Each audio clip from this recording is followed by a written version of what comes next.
Nigeria's President Bola Ahmed Tinubu and his counterpart from United Arab Emirates, Mohammed bin nations, being able to sell Dubai again is a very good, it's an addition to our income. So yeah, we're very happy. All right, just to give us, a sort of a, what I call a broader insight into the importance of this particular agreement, we would also appreciate figures. Can you give us an idea of how many Nigerians actually patronize the UAE? Year round. Wow. So I don't have official figures, but from what I've seen online and from what has been released by some official bodies, I could say that Nigerians that visit Dubai are about 200 to 250,000 Nigerians visit Dubai.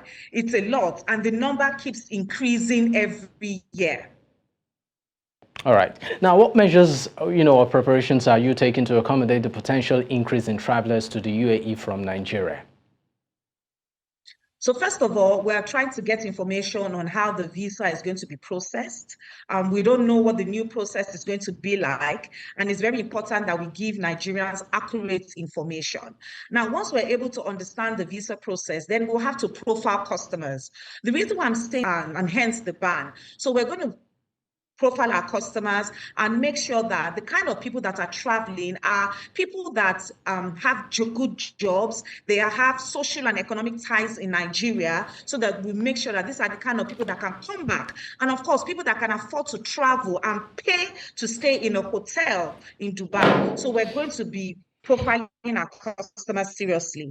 Another thing we're also doing right now is that we're also working with our partners in Dubai on getting hotel deals, getting flight deals from other airlines like Kenya Airways and Rwanda. Even though no official statements, we don't have any official statement yet on when flights to Dubai will resume from Nigeria. But in the meantime, we're just, waiting for Emirates, waiting for Etihad. We're waiting for official statements before we can then proceed. All right. I want to stay on the aspect that you said, profiling of customers. I want to believe, probably proud to know, maybe you used to do it, but right now probably it will be more, a bit more intense. How would you ensure that the credibility or the integrity of a customer is, you can vouch for it? What processes will you go through to ensure that this person is not someone of questionable character, even though the person has a lot of money to pay and ensure that, it travels through you guys? Okay, so what we do here at Diamonds and Pearls, we actually do a lot of group trips, a lot of group packages.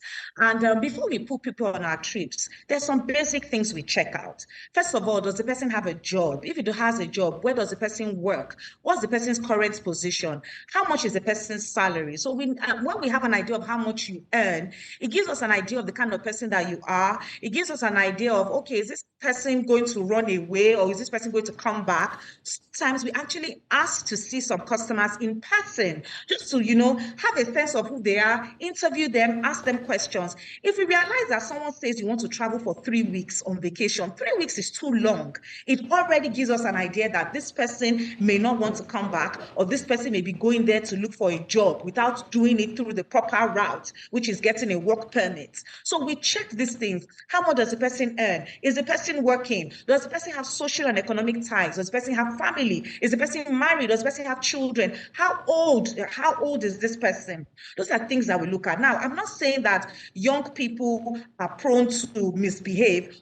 People too misbehave, but by the time we check, who you are, what you do, by the time we profile you, it gives us an idea of if this is a responsible traveler or if this person is just going there to cause trouble. So it's very important, because the name of the country, Nigeria, our current name out there, what people say about us now is not very good. So we have to make sure that the right kind of people travel, because these are the people that will be representing us. These are going to be our ambassadors. So whoever wants to travel must not be of questionable character. The person must be working, must have something he or she is doing, something that he's coming back home to do. So for us, it's very important that we profile our customers, because on the other hand, if we have customers that travel and they run away, it also affects us. It affects our agent in Dubai who has processed our visas. And we, in turn, will be told to pay a penalty, which can be as much as $1,500. And really, how much do you make on the package, on the tickets, or even on the visa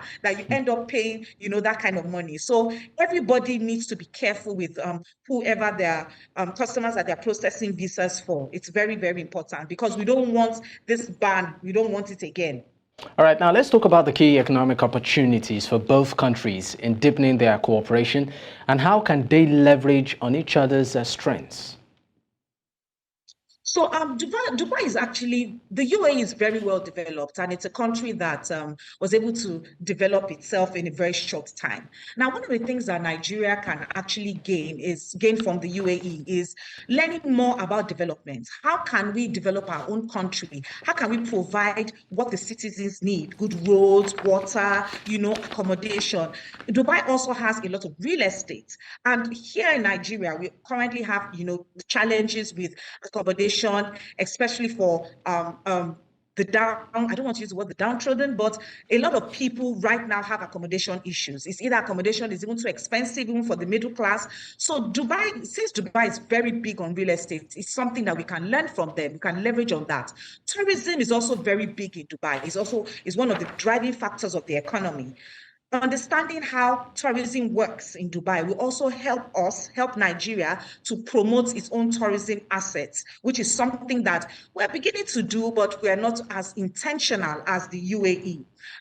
Nigeria also has a very big population, and the UAE, we can leverage on the population with the UAE by introducing manufacturing, agriculture. These are things, power generation, and we will have people, that's Nigerians, that can work in these sectors. So these are some of the key areas that I believe that Nigeria and the UAE can actually work together and develop a very strong relationship, not just tourism, but there's so many other things we can gain from each other. All right, thank you so much for your time. Wonuola Thank you. Olatunde Lamidi. Thank you.